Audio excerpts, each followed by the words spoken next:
How to log in to Activobank Portugal online banking. Now, in this video, I'll show you couples of steps for you to be able to log in into your Activobank Portugal online banking. Now, take note that you won't be able to do this whole method first if you have not yet activated your bank account. So first things first is you have to double check on the email address that you use on Activobank for you to receive your user code. And once you're here, you can now then download the application from Google Play Store and hit on login.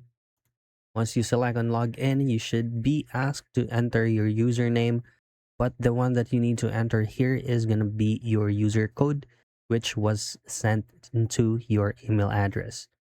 Now type in your user code and type in your password if you have one, and then you should be able to log in without any problems.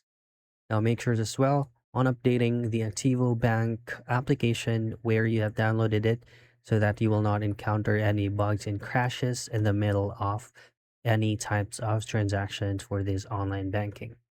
And that's it. That's how you log in to Activobank Portugal online banking.